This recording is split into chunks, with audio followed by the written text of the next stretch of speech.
एमिति बाप जे जगते नाही पुओ मुंड को करिदेला दुई फाड़ काठ फलिया रे पिटी पिटी नेला पुअर जीवन गाँ लोके कहउछंती से बापा ना राक्षस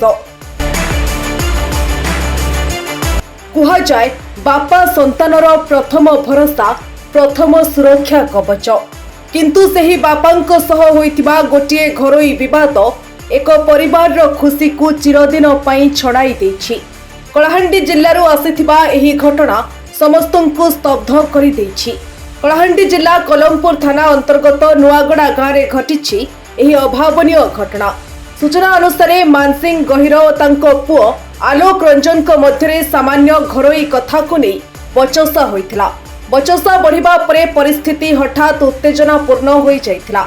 अभियोग अनुसार उत्तेजित होई मानसिंह एक काठ फलिया रे पुओ आलोकंको मुंड को आघात करथिले।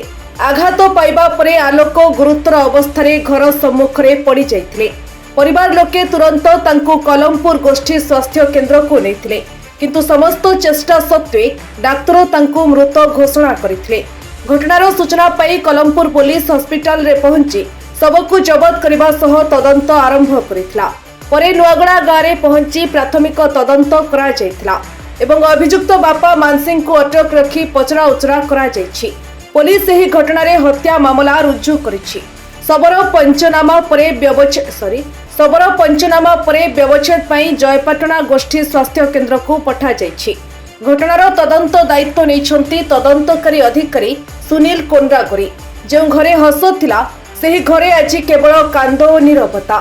सामान्य विवाद केते भयंकर परिणाम आनीपरे कलाहांडीर एही घटना ताहार एक दुखद उदाहरण। वर्तमान पुलिस घटनार समस्त दिग को नहीं तदंत जारी रखिछि। कलाहांडीरू वासुदेव छत्रियांक रिपोर्ट ओडिशा हलचल।